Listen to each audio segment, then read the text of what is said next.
Had Zyra off the table. Really clever draft there from FlyQuest so far. This is it's Ziggs versus FlyQuest here. Or Elimination's Notebook, Think Hard. Yeah.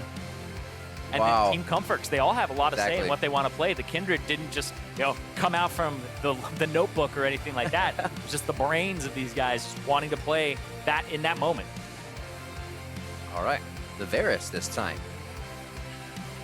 Ashe still finds herself falling through the list, and it could be the Jhin. We saw this same kind of composition happen over in Europe without the Rengar, so the Jhin gets picked up along with that. And Lulu is the first on the ban fade. Yep. Secure, like you said, cutting out those supports. Exactly. Secure an even better matchup for your bottom lane here. Malzahar, Jhin. If you get the root, then that's one of the best, because you think about Ashe will slow, and then Varus will also slow. Jhin is the only AD carry that will offer a root for your Malzahar and the Voidlings to actually deal a lot of damage in the early game. So this lane can be quite oppressive. And we'll see if they ban out another champion here. That's a support. Tarek also considered okay. And then Karma, yeah, there's the other one. Hi. You can see Hi. What is this? They banned Twisted Fate. What? Huh? I mean, it's global pressure. Nothing big. They know what kind of impact it has, and so do you, Hi. Let's see what this final ban is here. We see the Karma as well as the supports dwindle down even further for Afromoon. A final ban here. Looking to be a high, possibly a high. Yeah, ban out something against LeBlanc. Or do that top lane. We haven't even seen Maokai or Nautilus on the list, but there would be a point at this juncture. Cassiopeia getting taken out, so they're going to have the pick of the litter for top laners, and the rest of the guys are getting some pretty good picks as well. Yeah, so you'll probably want to pick your top laner last, or you pick Jace. Ooh, okay, there we go. Kassadin getting locked in for High in the mid lane.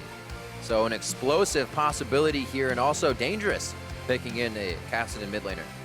Yeah, you lack a wave player in your composition. Really nobody that they've picked so far will offer ample wave clear to actually deal with something like a LeBlanc causing pressure. With a Kassadin pick, it's good to pick your top laner last and pick your mid laner first here, because you want to know what you're up against, and they could play for something like a Jace. They could play and have a Fiora top lane into the Maokai here that's been locked in. So good by FlyQuest in terms of their order, but this is just testing High's champion pool. How deep does it go? Because there was the criticism, right? We've been talking about it.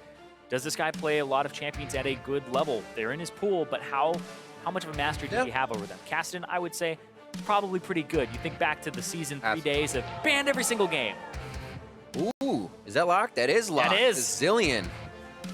All right, so a little bit of protection as well as crowd control, more crowd control, I should say, that comes from Counter Logic Gaming. Whoever gets locked up is going down. And, I don't think they can pick up wave clear coming in for this one. So FlyQuest is going to be kind of have the fuse lit for this game. Time is ticking, and they're going to have a good early game. Yeah, but they will have the 1-3-1 with the teleport mid lane. Yep. So if High gets unlocked, they have the roaming of the Rengar, and then they have the pick potential of having a Jhin, Malzahar, and also a Nautilus Rengar. So this team, once again, it's more of the same for FlyQuest. Less wave clear, less defensive opportunities, but 1-3-1 is possible. Collapsing and picking people off is definitely something that FlyQuest want to do. Whereas Counter Logic Gaming side, interesting pickup with the Zillion here. I have heard from Zix that this is a champion that Afro loves to play and considers it meta, but it's not something that we have seen just yet. You're also really enabling the Kha'Zix here, depending on how hard Smithy plays it. In, out, gives him much more safety. Darshan's initiations, we know what Zillion brings to the table, as well as the safety. The past game, Darshan was already a tank to kill. Now you're going to have to do it 3 times if he has the Guardian Angel and the Chrono Shift, so, getting it. Yeah, and when you Echo. Yeah. When you actually speed somebody up, you speed up a Maokai that comes running at the enemy team to Twisted Advance. It's actually ridiculous how fast he'll run at that team and try to just root somebody. So that your engage may not look that great, but when you're speeding up a Maokai, it's very scary. All right, so what are we looking? We kind of went with FlyQuest last time and then jumped to CLG. Let's go with CLG first. What is CLG looking at with this composition? How can they maybe attack the Cassidy or shut down Rengar in the jungle to start things off? Think you want to gank the Cassidy pre-6 because the LeBlanc has mobility, has a way to actually just root him, lock him up for the Kha'Zix, give High a little bit of a dose of his own medicine. But this composition is pretty good all around. They have the Ignite in mid lane to try and dominate it. They have wave clear. They have the ability to rotate. And then they have just straight up rather good team fight here. So you fight up against a Zillion, Malzahar ultimate's not going to mean much. The cast and burst will only mean a little bit. And with a Rengar on the enemy team, usually he wants to one-shot your AD carrier, your bot laner. Probably won't happen here. All right, we are on the rift for game 2. A lot of the same coming out of the inventories, except for the longsword on the side of Altec to speed himself towards his item. Exactly. We've been seeing longsword more and more from AD carries. The Doran's Blade will offer you a little bit of HP, but people are considering that the extra potions in the inventory, because you get 3 of them, is better than the sustain that the Doran's Blade will bring you with the extra lifesteal on it, the 3%. So consider it about 300 more effective HP from the potions. 2 more damage for that. So overall, depends on how much you're trading, but it gets you closer to that first item spike, 350 some odd gold a little bit sooner. Oh, hello. Nice flank there. This is what they tried to do last time. Imagine that level 1 crowd control you were talking about. Aphromoo would be blowing more than Flash right now, which is huge, but they still have the exhaust for any scary, scary moments. I talked about it. That was the actual deadly flourish coming out from Altec. He took the root level 1. So if he was able to root up Aphromoo, he has to just sit there with all of these little voidlings just chipping away at him and killing him. So decides to flash away, and the exhaust did come out for elimination. So interesting move that they try to come in from the flank to get the level 1 Voidling out a little bit further instead of running straight at them. So it's clever here. You can see it's quite rehearsed from FlyQuest. Good guy balls, priority tank for Moon so he can keep a lot of HP. Always feels good when you get that respect from everybody in the game. And the junglers are off and running. Top laners will miss 1 or 2, but they'll be all right. Rush control here as there is a mismatched back as Aphromoo got himself hurt a little bit. So this will be pushed to the turret. We'll see how Stixxay and Aphromoo recuperate from this. Yep, and Moon is going to go ward before he actually continues his right side of the jungle there. So he only cleared red, buff to buff clear here. Even though Rengar is one of the better junglers at killing Raptors and Krugs. Actually one of the fastest at doing so because of his Q, cleaving things in an AoE. Saw a fast gank path from his Kha'Zix last game from that top side of the jungle. So he goes for the drop now and he'll come back. Smithy on his red, just a little bit behind. but we did see Xmithy play very well for the amount he was kind of put behind by Moon in the cage this last game. Oh, this is great, because if he walks over this ward and he tries to go for a gank, he's going to take a blast cone over. We'll see, because if this ward spots him out, it's worth ward. There you go. Thought that he would actually start this route. Started on the top side because they knew the bottom lane couldn't leash because they were backed. And they got poked out. And Moon gets agency on the top half of the map. He can go and just clear. Go take a Scuttle Crab as well if he wants. Scuttle Crab as well as a lane pushing back out to even. Darshan looks pretty juicy. That's the word we're still going with for game 2. Stay in baity. That was good by Balls, because Balls walked over and it made it look like he warded when he didn't ward, because he knows that Kha'Zix is on the bottom side of the map. So if Darshan is timing a ward or faking that, or telling his jungler that there's a ward there, Balls actually faked it and will ward when it's a more appropriate time to do so. Don't hit the plant, because then it gives away your position. So yeah, he's just checking. A good ward actually caught him at Raptor. So they know he's up by the Scuttle, just not down by the blue. Goes for the Wolves as well. Raptors being cleared out by Xmithy. So these guys actually avoiding each other much more in the early game. A gank already by Moon here in game 1. So on his Rengar, definitely wants to get himself nice and fat. Doesn't want to meet anybody in a bad situation. Well, Elimination taking a lot of damage here. And this is why this Zilean is actually considered quite good in Aphromu's opinion, because he thinks it's does really well here. And there's the root. There's the damage. Is that the sound they make? It's a hit. One more comes out with the grenade, and it looked like Lemonation was fronting a gank. Nobody else came in, but they still caught CLG off guard. Yep, Aphromu thinks it's a great champion to play in this bottom lane, but he blew his flash at first level, and now they actually pay it back. Altec finally gets the root onto him, and then Lemonation just had little Voidlings chip away, and that's first blood going over to Altec in the bottom lane. All right, taking a shot there. Altec and Lemonation back. And the items being picked up nicely. Longsword is already there for him. Getting to his Frost Queens. And you can see in mid lane, while that was actually happening, High teleport was blown, but also Hu He had to blow both of his summoner spells, and there was a gank there. He got away, so now CS advantage slightly in favor of High as he takes another back here. But also he's getting help from Moon once again on this Rengar, who's close to hitting level 6. He's a little bit off, but he stole Xmithy's jungle, so now Xmithy's even further behind. Yeah, now he has pretty much nothing to do for a bit, as he just searches around for camps that are up. So he's like, I gotta check whatever I can, look for something, look for a gank. It's gonna be alone now. Hopefully he can put pressure on the... Balls? Teleport's coming in. I would have figured he's, I have no mana. I might want to get out of this situation. I think Balls might have just sealed his own fate. A slow roam from Hu He isn't even going to be needed on this. If there were to be Moon coming from the other side, he scries that out, and they get to safety. So a good kill coming into the top lane. Yeah, may have actually felt safe there because Moon was just in the left side jungle. That's true. And what you report to your team when you just counter jungle is he's not on this side of the map. So bottom, play safe, right? That's what they were doing and saying, Balls, you can shove up. He was attempting to do so. Darshan backs. TP's right into the lane, right in time, and there's no ward from Balls. It's down. So a bit of a misplay there, but he had the information that Smithy wasn't on this side. Just a little bit off on that timing of staying. You can see 21-12. As also the Raptors are still in there. He just picked up, Moon just picked up that Raptor camp. But Xmithy has not had too much jungle to find. He heads towards the bottom, and there are some Krugs there for him, finally. But a pushed up Altec and Lemonation with items might be a chance, but a scary chance to get back in. Yeah, but it's also a level 6 Rengar here, looking for a gank and looking for taking control of the topside jungle. And Kha'Zix quite a bit off from that. Keeping himself just about a level a minute. Ooh. Just sees it actually go over. So Darshan, they know that Moon is on top side of the jungle. Will do his route from the red buff, which just came up. Whereas Xmithy, a little bit removed from his blue. Nation getting hit up. Stixay already with that recurve can kind of see the other build we were discussing as opposed to the tier. It all depends. Yeah. For Varus. The recurve bow. So maybe a Blade of the Rune King first. Could be the Rune Hand. So seen both. Varus builds are actually all over the place. He's so diverse in how you can actually build him. That's why he's favored by a lot. Claws out. Yep. Claws. First evolution there because the cooldown on the Q. Gets away from the chain pretty much every time.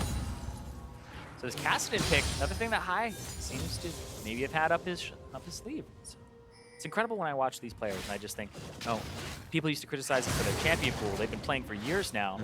You know, they've played so many games that they have had something up their sleeve. Yeah. And then in the sense that, hey, I still feel comfortable playing this matchup. We may see a pick and bans that we're like, what are you doing? And they're like, I actually like this matchup, which we've heard before. Remember I was talking about how Cadian plays Graves jungle and it's like 5th on his list because everything was getting pinched. And then you don't feel bad because you're like, oh man, I have to play one of my best champions in solo queue. Oh, it feels bad. But you actually feel really good because you pulled a lot of bans, but you're still on something that's comfortable. It's not necessarily competitive meta, but you know how to play it. You're very well rehearsed on that champion. It's like I would always get to play Thresh. Yeah, pretty much. Nobody bans Thresh. And then would I win? No. It's like when Huhi gets to play Aurelion Sol, right? Now they haven't banned it in any of these games because they left things up like LeBlanc and knew what he was going to pick. But the Aurelion Sol was pulling bans previously, and he got to pull it out when he had actually taken like 3 to 4 mid lane bans. 10 bans, man. Changes a lot. 10 bans, man. Yeah, 10 bans, man. He is showing us that it does get a little bit deeper. He didn't want to show off, but did want to prove himself here coming into this season. I guess it is true, though. Your team builds so many compositions around this, the meta, whatever, for the year, and you don't get to show a giant pool if you don't get to. Oh, High. Hard forward. And the chain. He just saw Xmithy in the corner of his eye. I don't know if it's going to be enough. Ooh, the burn is on. The blue buff would be transferred, but it's not going to come through. High squeezes tight and stays alive. Oh! Oh. Moon tried to make a play there. Moon trying to throw down the ulti quick, get himself back in. He's got Max on it. Ooh, that was almost a root there. High over the wall!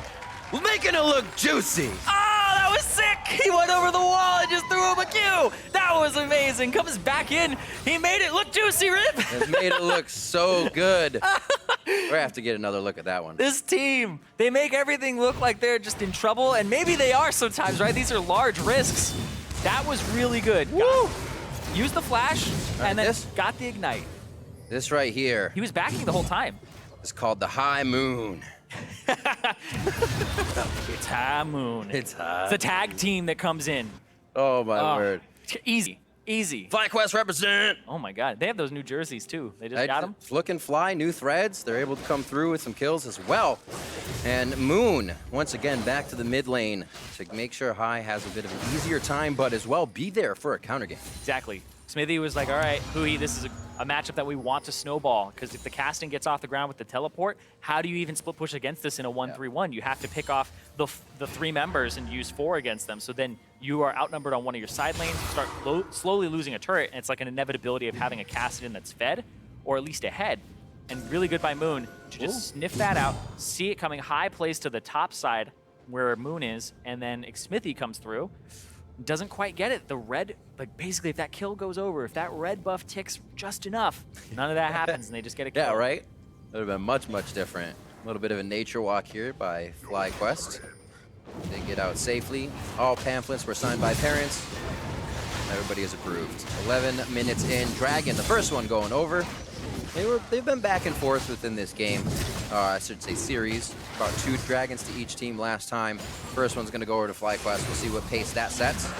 Yep, great use of the Malzahar Voidlings as well. Actually doesn't run completely out of range. Lemonation just walks down to the bottom bush. You can see Moon takes the Cloud Drake, which is actually the highest DPS Drake. Because it attacks faster and does percent HP on a faster cadence. But then, it doesn't take any damage. So now he's healthy to actually hang around in this bottom side jungle where they saw the Kazakhs. He's tracking him. He doesn't look like he wants that path, though. He's like, hang on. I feel like he's going to walk this path. Heading back. Last cone. 2v2. They're going in. They want it even before Huhi had a chance to get in. I was going to say hi, but no, Huhi wanted it. And they said, all right, we'll fight all of you here, knowing they had the strength to come in. Rengar still sticking around. Oh, TP coming through. That's going to root High. TP locked down. Balls is coming in as well. Depth charge can go right out on the tank to lock him down. They're not even going to use it. He gets hit up by Xmithy as he comes in immediately. They could go for Huhi here, but it'd be a long chase, so they keep hitting Darshan. This could actually give Balls time to get back to the top lane. What a distortion forward here. Huhi threading the chains. They're going to finally take him down as he goes for another valiant attempt for a kill. Lemonation trying to get to the other side of the minions. Afro Moon now locking down Balls as Darshan can get in the range. gets taken down as Afromu's bombs are still ticking down. Half of the roam from Stixay, but he says, I'll stay and clear the waves. Yeah, Altec can try to get it blocked there. Curtain call is in. Brings it closer to Afromu. Throws it down, and it's not even going to reach on that one. They wait. Oh, he's waiting for it. High, he teleported it. Oh! Almost got him. High can cost himself something here. No, Afromu's out of mana. We're all right. Everybody calm down. High is going crazy. The teleport was used. Where's he going with the scrying orb? I don't think he's going to be able to find him. We're all right. May get himself a blue. He's going to take that time to get a blue. Mid's not even pressured with the roam from Altec. He's back. Yeah, but hold on. He might not get this. Smithy running up, has the zillion speed, and it's not in smite range, but he'll be able to pick this up. So thanks for the leash, High. And he'll just maybe even hand this off to Huhi. So it's for effort. No damage done there. This was big. The root onto High, and then using the clone to get another chain. Enough damage to actually take out High, and Moon came in at the right time, and now you can see everybody rotating up. Bottom lane is shoving in. Malzahar already on his way here, so you have to play defensive. That chain almost hit Moon, but the fact that it hit balls may have actually been better because it was enough to go ahead and kill. But I think you didn't want to have to use your flash there if you're Huhi. If you're Huhi and you land that chain onto Moon, you don't have to use your flash for the distortion, and you end up getting the kill. Both teams were ready to just light the fuse there. It was Darshan was hanging out in base. It's almost like he said, hey, High continues to just go into me with his ult and then back out. I chain him, teleport in, but it also seemed like Balls may have said, hey, he's not in lane, I may be teleporting. Like, all of that communication that had to happen for the speed it did. These guys are ready to try to get a lead in the game right now. They are itching, and I can't wait to see what happens. Next, Mountain Drake is going to come up. Blue's going to be transferred over here, and I think we're actually going to get some more aggression in the mid lane real quick. Yeah, this is actually a classic game to look at for how do you take care of your mid laner? Where are you putting your pink wards? How are you approaching the mid? Because as junglers, controlling the center of the map is one of the most important parts of the entire game. So if your mid lane gets out of control, you can snowball and just lose your bottom side of the map as well and lose Drake control. So you see that they're actually putting wards on the top side and the bottom side of mid, but then you really need to counter. So watch how Fly try to take control of that, because now High can't really push up unless he's just making a mistake. Autos, it seemed like they were trying to get the ulti out there. He wanted to die to that. Ooh. Nicely done. It seemed like Altec kind of hesitated there. Wanted the ult.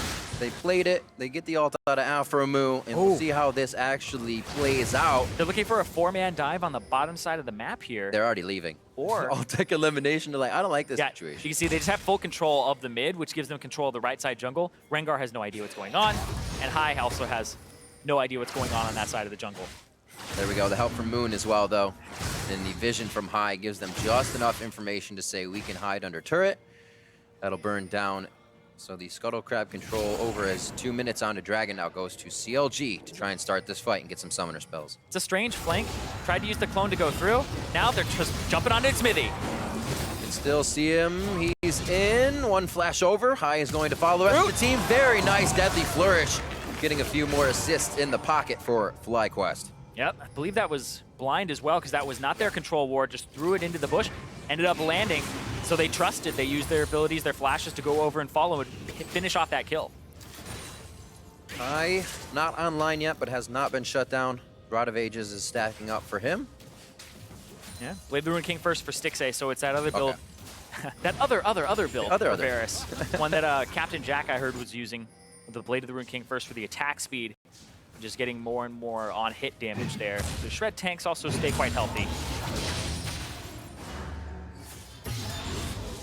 Fly exiting base with 3 members. High is going to take his time to farm up this mid lane. Not too bad, as we were saying. Still waiting to come online, 128 to 112. The CS has been evened out much more from last game to this game. Good fire from Stixay, though, in that bot lane, though, 160 to 127 in CS. That's Altec's roam, but that's also Stixay and Afromu being able to hold off after an early flash from Afromu, after all that aggression that he went down. Still playing it very smart. In the bot lane, we should expect them to be able to do that. Yeah, and the fact that they're also just ahead in CS, so they're not getting destroyed in the laning phase. They're actually just playing a little bit too aggressive sometimes. Right. And it's just being shot back on them. It's backfiring. The first turret still hasn't gone down yet in this game. Yeah, they see the LeBlanc and the Kha'Zix hanging out by the Tribrush or the Crossroads over here with the Pixel Bush. And now they just have control. Look at those control wards that CLG have. This is actually FlyQuest losing control of a lot of the map. So they're protecting their bottom side, and it may be a gank through the lane, but otherwise it just looks like you can't really do too much off your mid lane just yet. Lemon Nation this time around. Malzahar can't even really get the brush control needed to harass with Voidlings. Ball CP coming in. Yeah, it's on a strange side. Alltech caught. Balls is from base. We're only 17 minutes in here, so you're not going to see those home guards kicking on just yet. He lumbers around way far in the back, trying to catch a straggler. He's going to be seen by Xmithy as the fight now goes under the turret. Lemon Nation beast mode, looking for the long curtain call. There's the ultimate. Beautiful job as they face Afromu. They're going to turn around for Stixxay. One more. Fadeaway shot, but they can't get it. They don't go to look at the explosion, but they also miss the kill. A nice reel in there onto Kuki. Darshan goes to the back line, but can Xmithy get there in time? Lemon Nation and High get out with slivers of health, and now Darshan's left on the front line. Moon delivering a bit of damage back, and he's got the brush to deliver the range as well, as he doesn't just want to get himself in the fight yet. He goes in now. They go for the kill. Darshan stays alive with the autos and the heals from his team, but he's going to go down in the end. It looks like we're going to get 3 members of CLG down, or alive, I should say, and 3 members of Fly down. Yeah, but they get the bottom turret here, so that's the victory for FlyQuest. They are able to take just a little bit more, and that's the first turret, so that'll actually give them a hefty lead here of about 2,000. Lemon Nation actually stayed alive. Saw blinking red. I thought he was down. Oh, everybody. We'll see it again here. The start, they don't hesitate, and that's what catches a lot of teams off guard. Yeah, this is great because they use damage on the Stixxay. As soon as they see that, they swap over to the Zilean. So they're playing around the fact that he has the ability to revive a teammate. Stixxay gets really low. Started the animation there for his shot or grenade cause. Not sure which one that was, but gets picked up by Darshan after the flash, and now Stixxay and Huhi really don't have too much more to contribute here. And they have to wait for the fight to get turned around onto them, as Darshan has to now kite backwards. It's the same thing with Elimination on the side. That was a flash attempt there from Balls to actually get Huhi. Heal also comes through there, and they pick up High, and Huhi almost gets hit, almost gets picked up there. That would have been quite interesting if the Malefic Visions, were on the Maokai when he died, and it would pop over to Huhi, who would then die, and it may have popped it over to Stixxay there too. So it could have been pretty bad. Please no. God no. Thing you're terrified of. Oh, top lane. Yeah. Making it look juicy. And throw down that % damage. Only has the first level of his ultimate, so it's not really going to cut through Darshan. Oh, the auto attack heal! Oh! Almost kept him alive, but not through the last hit. A little overkill in damage, but it was necessary. Yep, and they'll trade that for the Mountain Drake on the bottom side of the map, but they're getting turrets off of this. That's 2 turrets to 0 right now. And High is also in the area to try and contest. That's a little aggressive. Dragon going over to Xmithy. They have enough time for it. Balls is tanky enough for the rest of the team to get here, and that is an exploding Xmithy after getting Dragon, and Balls will fall to follow. Afromu driving himself around. A smite there. Bola comes in, and they're going to be able to take him down. Double kill for Mu. But now they get to shove the top wave, too. They have another wave coming in. This might be actually 2 turrets in the top side because they tried to pull everybody to the bot. That's actually such a brilliant play there from FlyQuest to get more of a lead. That bot side's also getting pushed very far, so 2 lanes at least getting respect here, giving FlyQuest a little bit of breathing room, get back, buy some items, and figure out who he is. Just throwing auto attacks at the mid lane. I'm all alone, don't worry. Yeah, try to get something. I'm doing something here. Uh-oh. Okay, he's fine. I was like, Malzahar. It's not a bit Malzahar. He's fine. He wants to run away from this LeBlanc. All right, teleport's coming in. If Uhi sticks it, they know somebody else is coming through. Darshan blasts himself over the wall just for a bit of aggression. Yeah, but now Huhi has to back off. They have to probably bring Stixxay to the mid for wave clear here. Really well played from High. He actually gets an E and it hits almost everybody. Hits Stixxay and Afromu. And now they're trying to put damage on so many people that Afromu feels pressured as a Zilean. Do I ulti myself? Who do I ulti? So he's just ulting pretty much the highest value threat that he can during that fight. So they get the double kill, and they also got the Zilean ultimate off. They actually killed Stixxay during that. Just so he wouldn't keep pumping out damage. And then they didn't go back for him. They were like, nope, no more of this AD carry, because if they stayed there, Huhi might actually reinforce faster. So it was a good call to actually just peel off and go straight for Afromu, and they did get that top turret, so it's 3-0 in turrets right now. FlyQuest has to be a little careful. Everything for those 2 turret push is wards on the top side, so they might be fighting a little dark down here. It's all right, though. If you fight with numbers, it doesn't matter. 1v1, is it the 2v1? 2v2! Quickly deleted off the map is Xmithy. Man, it's the High Moon combo again. It's so That's big. The thing. They're just having the 1-3-1, and it's actually a 1-2-1, because they have the jungler hanging out on this side. It's the pick composition. You can't split push against this 1-3-1 that has so much pick in it. And right now, they're trying to pick off Moon. Yeah, and so I was looking at Cassidy coming through, but that pulls so many people into the jungle. You trade one for it, that's kind of worth. Darshan's like, Vengeful Maelstrom, I can fight everything, and he may be right as the team is just on his heels to try and get in. But Fly can back off, as we said, they had all that vision on the top side, so they saw him coming in. You can see everybody back. I thought we had a teleport, but everybody's backing for FlyQuest. Maybe. Oop. But this is something that you look at Echo Fox games and you compare to when they have a lead. What do? Fly is actually sacrificing members to get turrets. So it's one person traded for a turret because it takes so many people to kill him. If you start putting hyper-powered members on side lanes, it'll take 2 people to kill them. Right there, they knew that that 2 was coming, so they bring the Rengar 2-on-2, win a superior fight, get a numbers advantage, and then they just say, all right, keep being dumb, keep running into the jungle, keep people occupied. Because if you just have a siege that's equal numbers, you don't get anywhere. So they decide to try and invade. Moon, it costs him his life, almost gets away over into the Drake pit, but they still get more out of it. They get the turret. They lose their mid turret though, so in the overall scheme of things, it's a little bit more in favor for that 1 kill, but honestly, it's a 1-for-1 with a 1-for-1 turret trade. But FlyQuest are actually progressing on the map. Altac throwing out Afro gone. Curtain call from behind. Kill for Altac, kill for Moon. The bushwhack coming from FlyQuest takes CLG completely off guard. They had control of that jungle for quite some time and were able to use it once again. Paying off big time. Now on to Baron, we're 24 minutes in. This game feels like it's been going for a while, but they're actually crushing through quite fast, and we're still at a high kill count. Yeah, Elimination, MVP of that, by the way, because he's actually 3 points into his Voidlings, 5 points into his Silence, so he actually wants to max his Q first, because it goes from a 1 second to a 2 second duration, but that's long enough for him to silence multiple people, and they get the kill on Aphromoo right here. Watch this Silence as it hits 6A and Aphromoo both, and Xmithy. He can't cast ulti there. You kill the Zillion, you kill the Kha'Zix right after, and then you pick up the Varus' the extra right after. So that's a brilliant silence there for 2 seconds where they're able to just blow up the Zillion, and then he can't do a single thing about it. But Zillion pick is worth it. But this is when it's supposed to get harder, right? The other team is seeing that engagement. They'll be more aware of it next time, supposedly. So we'll see. Does FlyQuest have something new, or are they just going to be able to do the same thing? Well, I honestly think they might just be able to do the same thing. They are so far ahead, and they just be able to catch CLG 1 by 1. It doesn't even matter if it's Darshan anymore. That's the issue, is you're like, all right, let's not do that again. But the fact you did it once already means that you're down in gold even further than before. Moon, gonna just disable CC. In those little instances, not terrible, but you'd love to get something out of that. CLG setting up, you don't have many options to say we could do a 5-man ourselves. You've given yourself away, right? You only get a few chances to set those up, and FlyQuest is not falling into them. Here, one again. They choose to put some damage onto balls real quick, but it'll only be a here and there touch.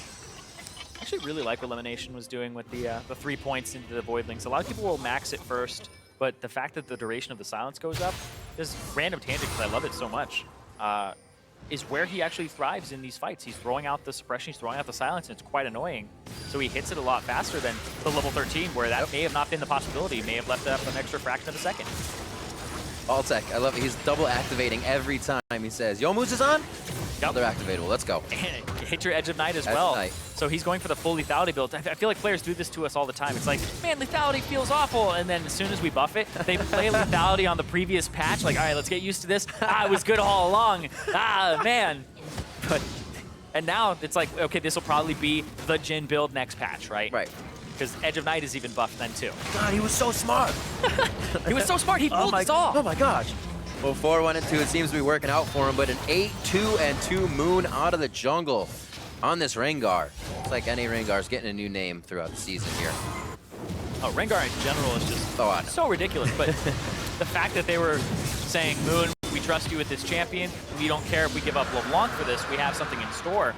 Who he taking the LeBlanc so that everybody else on his team has. It's incredible what confidence in general will do to your play. Think of any play in solo queue. You get a few kills early, you feel amazing about that game. Imagine your team giving you that to you all the time.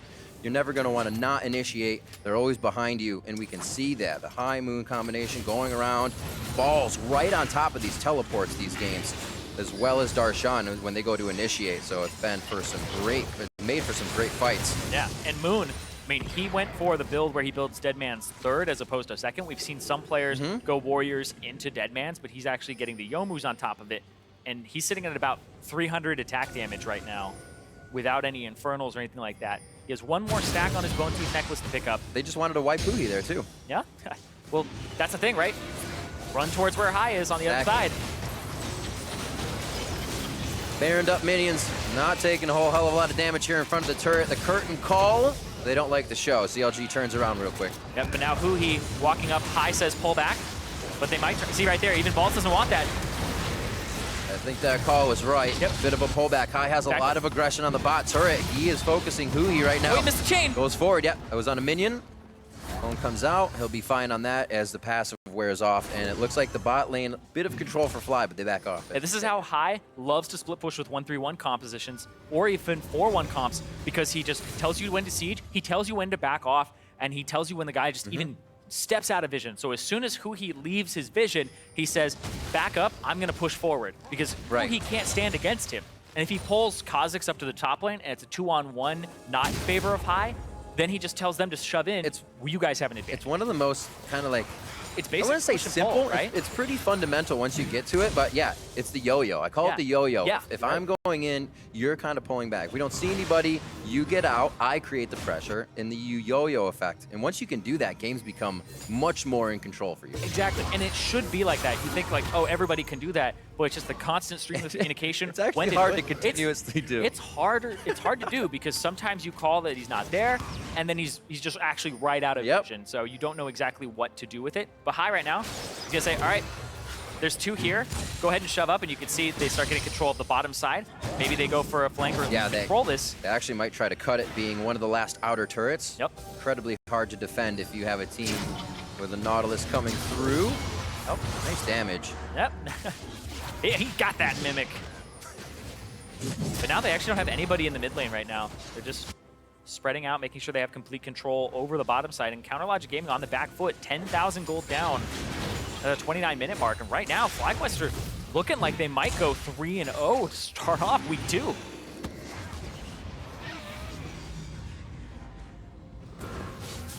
In and out of the brush. Is he gone? Is he there? They see him on the control ward for now, but this turret going down ever so slowly. And this is kind of the, where does CLG make a mistake here, right? That's all they're waiting for, back and forth. Who can they catch next?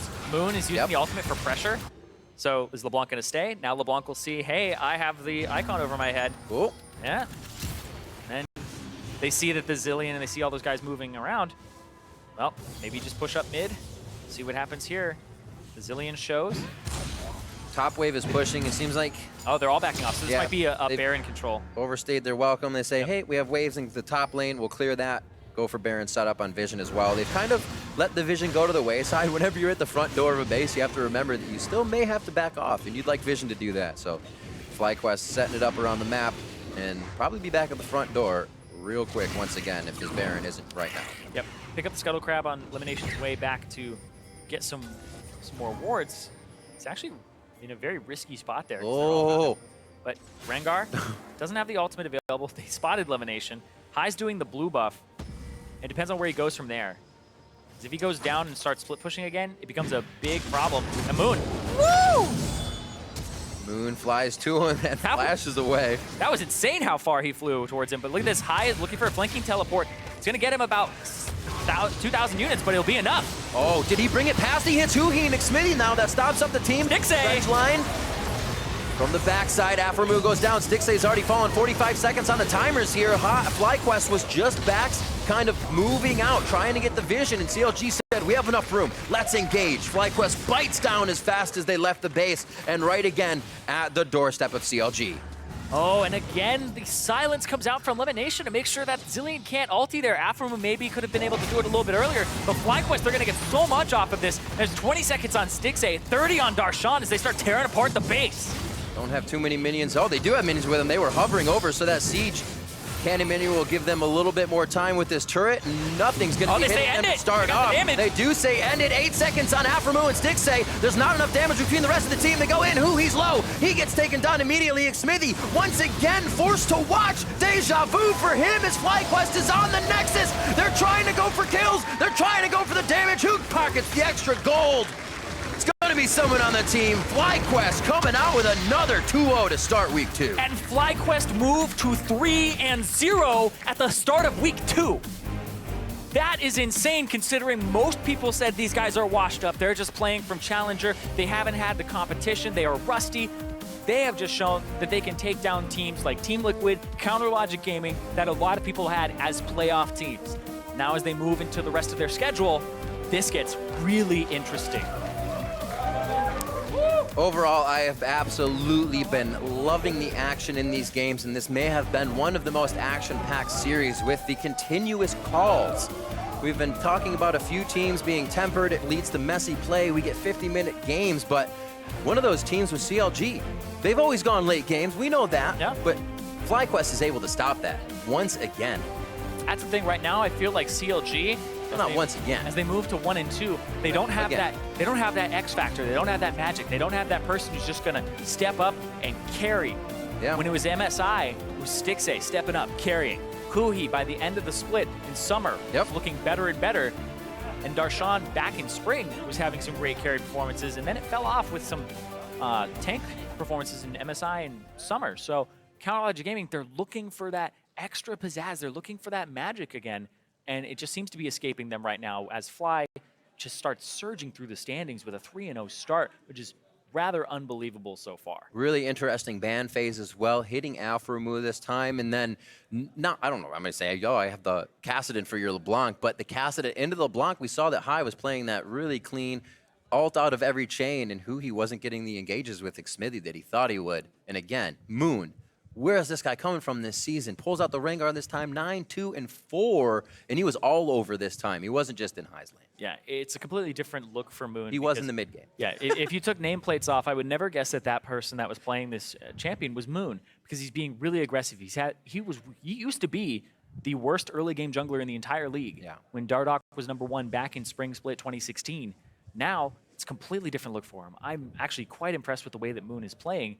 And I got to chalk it up to a lot of the team has just integrated him in. He's the newest member, and they're putting so much trust on him. The other 4 guys played all the way through Challenger, and now it's like, all right, I can carry this because they say I can carry this because they're giving me all the resources I need. And the fact that he doesn't feel nervous, that he's confident. Yeah. I mean, he took out Reignover, which has been one of his big goals back on Team Liquid because he played against the guy, right? It's like, I've never beaten him before. And then he beat his old squad, Team Liquid, that benched him previously as well. Yep. And it is crazy. We see Lemon Nation again now, the new AD carry, seeming to find prosperity in the bot lane. They're doing well again, and he's always been somebody that can kind of bring an AD carry up to caliber and make it happen. Yeah, you're always like, oh man, but it's Lemonation, whatever. Sneaky was like the really good part of that lane. It's like, no, this guy apparently still has some moves, Happens and that's the quite a thing. few. FlyQuest, they've still got moves. They do, and new jerseys. So with more on that win, we've got Freak Stateside with FlyQuest support. Thank you very much, Riv. I am here with Lemonation, the one himself, the victor. Tell me how you're feeling off the 3-0 start to the split. I'm feeling really good. I didn't expect to do this well right away, so 3-0 was great. 3-0 is definitely great. You couldn't start really any better. I want to talk about pick ban. Lemonation's notebook is known worldwide at this point. Something I'm a fan of is not just banning the S tiers outright, giving them LeBlanc, taking Rengar, setting up the Malzahar first round as well. What are your thoughts on how the pick ban's shaped up for you? Yeah, I mean, like 95% of teams just ban out LeBlanc, Rengar, Camille, Red Side every single game. I think that's fine to do, but doing the trade and kind of getting an advantage from that has benefited us and seemed to, come out quite well. It definitely has. You guys have looked absolutely sharp the whole way through, and some of that is, the Rengar going on to Moon, a player that coming in, a lot of people did not have a lot of respect for. He'd had a couple of bad LCS splits. Talk to me about kind of coming in with Moon. You've gone to Worlds and stuff before. You've got players had a bad time in the LCS and kind of shaping up, a newer talent and having him play this well and trusted with the Rengar pick and everything like that. I mean, Moon's definitely an underrated player. Like, I think the fact that we have such a strong leader in High who can kind of like Shaka and lead that while he just, does this thing has helped him a lot. And he's just he's always at the very top of the solo queue and all of that kind of thing. He's very good mechanically, and he's just good in the jungle. It's great to see he's doing so well with your team, of course. I want to ask you about one more player, your lane mate, Altec. And the context I want to give is when you first entered the LCS, we asked you about Sneaky, and you said he's the best AD carry I've ever played with. And we were like, whoa, really? Because you played with Turtle before. And you know, Sneaky, of course, became to be great, and you as well. Now you're here with Altec, who we've seen in the LCS. What are your thoughts on playing the lane with him? Well, even before that, I played with Neen Tonso, and then I played with Wild Turtle. Then I played with Sneaky, and now I'm playing with Altec. And I think I've been very lucky with the AD carries I've played with because I think they've all been very, very good. So I've had an easier job of it, I think. Always propped up by your lane mate? Yeah. None of it's your doing? Well, I wouldn't say that, but it's definitely helped. It's a partnership, and your teammates are going at least halfway. Well, Lemonation, thank you very much. Congratulations on a wonderful start to the split. We'll see more from you, I'm sure, very soon. Thanks very much. Let's go back to the analysts. Thank you very much, Freak. There's a lot to unpack there in that interview, actually, as FlyQuest moves to 3-0 on the split so far. One more series to play this weekend against Echo Fox, still to come on Sunday. But let's use that interview to kind of frame our discussion here. The first of which is pick and ban phase. As Freak mentioned, FlyQuest opting not to go for the standard red side bans, leaving that LeBlanc up to go over to, into the hands of Huhi. And when we're talking about that mid lane matchup, most people would look at, oh, well, LeBlanc, that's going to be a pretty easy win. High has a response. Exactly. And also the almost disrespect or the strategy of Counter Logic Gaming was, we're not scared of High, or we think High has a small champion pool. We're going to ban him out and deny him picks, and we're not scared of Moon. Right. And both of those things didn't work. Moon had a spectacular Rengar game, and High neutralized/beat Huhi's LeBlanc in the mid lane, which no one is even willing to play against in the LCS because of the power of that matchup. So I applaud the courage, essentially, to not ban those champions, because if it backfires, you get hammered with criticism. Absolutely, right. If that ends up being a 9-0 LeBlanc or something that wreaks havoc across the map, then it was just the dumbest decision you could have possibly made. Pick ban, right? But when it actually does work out, I really applaud it. Yeah, absolutely. And so now if we zero in on the matchup itself more as the individuals High versus Huhi, once again, High is kind of shaking off any of those preconceived notions that people had of him coming into this split. But we do have to temper a little bit of what he's done, what he's accomplished with his opponents, who he's gone up against. Exactly. Alex Each, Golden Glue, and Huhi are not necessarily the Hall of Fame of North American mid laners yet. Right. We'll see. We'll see. We got plenty of years left. But from there, even if he's beating these guys, that definitely proves that he belongs in the LCS and he can compete with most. Right? So we haven't seen him up against Jensen and Bjergsen yet, the top tier of the North American LCS mid laners. But with FlyQuest starting like this, that's incredibly encouraging, Dash, because most people were thinking these guys were auto-relegated, and some people are calling it the worst esports investment of all time. Right, and I think it's going to... It's looking a little better than that. Exactly, and I think what it's going to do is it's going to force a lot of people to rethink how they approach playing against FlyQuest, and specifically High in the mid lane. If we now look at a Bjergsen versus High matchup, do you think it's as lopsided as you would have said it was coming into week one? Probably not, because High has shown that, okay, I can survive in bad matchups. I can get through the lane phase. I can play something safe like Corki or, and affect other lanes. And so I think we're running into that situation where people are going to start having to completely rethink their strategy here, not go after the mid lane. Yeah. In that case, who do you go after on FlyQuest? Yeah, you have to respect them for sure. And potentially, instead of just tunneling around a specific player, you try and help your players and just play it like a normal ban phase. Like no longer just tailor a strategy saying, we're going to pick Corki in the first rotation on the red side because it messes over High. Right. In which case, you're forfeiting the other advantages you could potentially get on the red side in this draft. So I think that's more the line where teams are going to be taking. Absolutely, and a player that we have to talk about, Lemonation already mentioned him in that interview, Moon. I mean, this guy, night and day across 2016 to 2017, he chalked it up to maybe it is because we have such a strong leader in High that Moon is more unlocked to play with, more certainty, more aggression, and a little bit more freedom than he would have normally. Yeah, and I'm going to preface what I'm about to say by saying I love jumping to conclusions, and small sample sizes are my jam. We're all about that here. So, Meteos is a jungler who played with High in the past and was the MVP of the LCS. Yes. And without High, he looked like a mediocre jungle / potentially better end of the spectrum. Moon is a player who hasn't looked well on his own, but normally junglers in Pro League have this shot calling burden. And when you're playing with High and you're an elite solo queue player like Moon is, which he actually is, if you look at the history of this dude in solo queue, he's almost always top 10.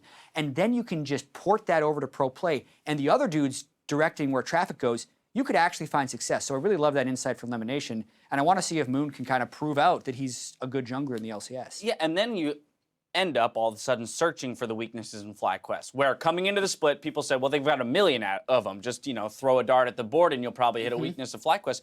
They're starting to just, get rid of all of those ideas of, oh, hey, this is how we're going to beat this team. The last person that I'd want to look at who you might be able to target and really put FlyQuest off kilter would be Balls in the top lane. Yeah, you always have to wonder about that. They very clearly did not want to give Darshan any counter picks in this matchup, which is why they were okay leaving Maokai up on the red side and then waiting to go with Nautilus. Right. Because they were, I think, afraid of what would happen if tank versus carry in that matchup, and I agree with you.